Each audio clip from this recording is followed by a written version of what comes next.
My mom didn't just kick me out when I was 16. She sat me down, looked me in the eye, and told me something I'll never forget. Not that they were struggling, not that things were hard, but that her new children deserved more than I did. And the way she said it wasn't emotional. It wasn't rushed. It was calm. Like she had already accepted it as the truth long before I even had a chance to react. That was the moment I realized I wasn't losing my home. I was being replaced. I remember standing there, trying to process how I went from being her only child to someone she could just remove. I offered to get a job. I offered to help. I offered anything that would make it easier for them to keep me there. But none of it mattered. Because it was never about money. It was about who they chose. And they had already made that decision. So I left. Not because I wanted to, but because staying would have meant accepting that I didn't belong in my own family anymore. I walked out with nothing but a bag, and whatever dignity I had left, telling myself I'd figure it out somehow. And I did. Just not in the way any of them expected. Because years later, the same person who told me I wasn't worth keeping showed up at my door asking me for money. And that's when everything came full circle. Up until that moment, I actually believed things would get better. For years, it had just been me and my mom. She had me young. And even though things weren't perfect, I always thought we were on the same side. I knew she struggled. I knew she sacrificed. And I respected her for it. That's why when she met Harry, I tried to accept it. He wasn't the kind of person you instantly connected with. But he wasn't cruel either. Just distant. I figured that was enough. Then they got married. And for a while, nothing really changed. But everything shifted the moment she got pregnant again. At first, it was subtle. Less time together. Shorter conversations. More irritation whenever I was around. I told myself it was temporary. That she was just tired. That things would go back to normal after the babies were born. They didn't. After the twins arrived, it was like I stopped existing overnight. The house felt different. Like I didn't belong there anymore. Every time I walked into a room, it felt like I was interrupting something. So I started making myself smaller, quieter, staying out of the way, trying not to be a problem.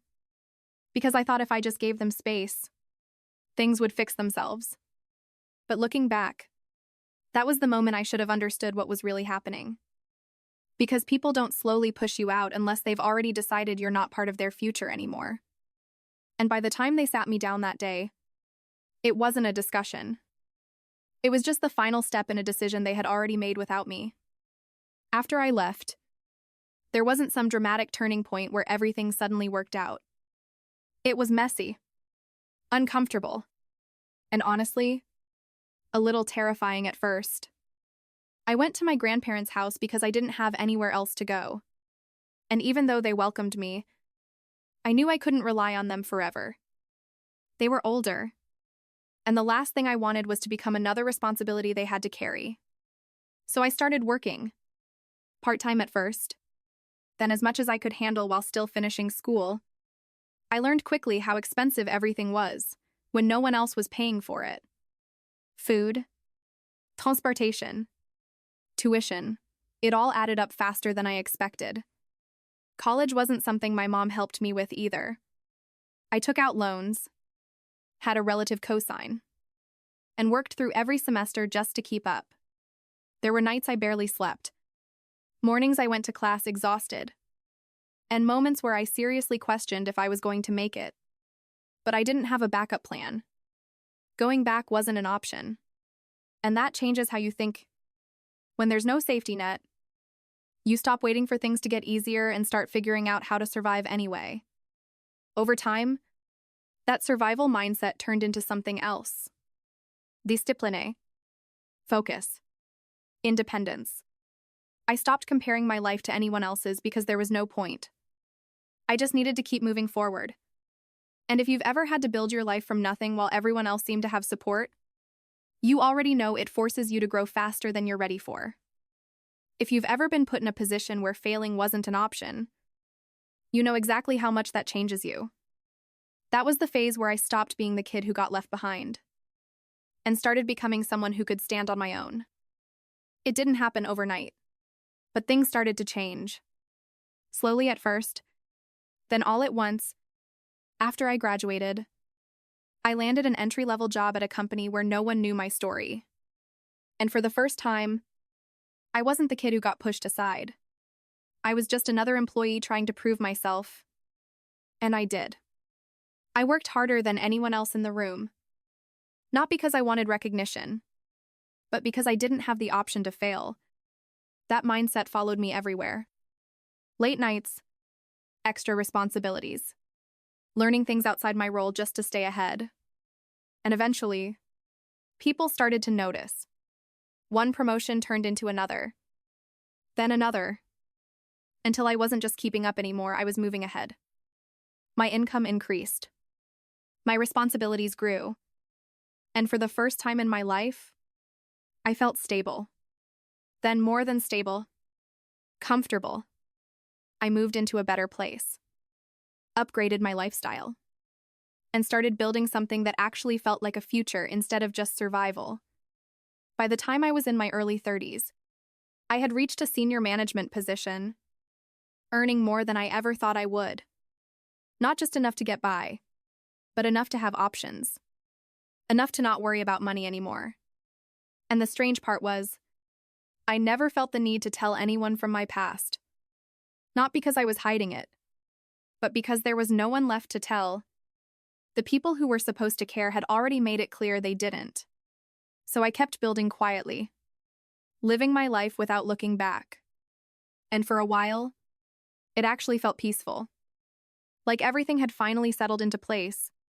Until one day, completely out of nowhere, that past showed up again, standing right in front of my door like it had never left.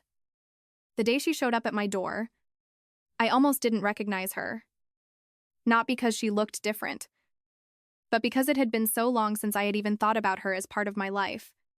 For a second, I just stood there, trying to understand why she was there after all these years. And I'll admit, a small part of me hoped it meant something. That maybe she had changed.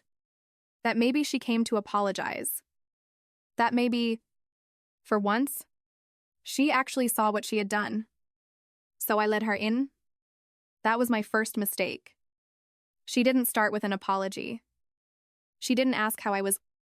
Instead, she looked around my place like she was trying to measure it, taking in everything I had built without her. And the first thing she said was, "Why didn't you tell me you were doing this well? Not I'm proud of you. Not I'm sorry." Just that. Like I had kept something from her. Like she was entitled to know. And then she got straight to the point. Their business had failed. Money was tight. The twins were about to go to college. And they needed help. Not advice. Not support. Money. She actually said, "This is your chance to make it up to us." I remember just staring at her and replaying that sentence in my head because it didn't make sense. Make it up? For what exactly? For surviving without them? For not falling apart after they pushed me out? That's when I realized this wasn't a reunion. It was a transaction. She didn't come back because she missed me. She came back because she needed something. So I told her no. No explanation. No hesitation. Just no. And that's when her entire tone changed. Suddenly, I was the ungrateful one. The selfish one. She started listing everything she had done for me when I was younger. Like raising me was some kind of debt I still owed her.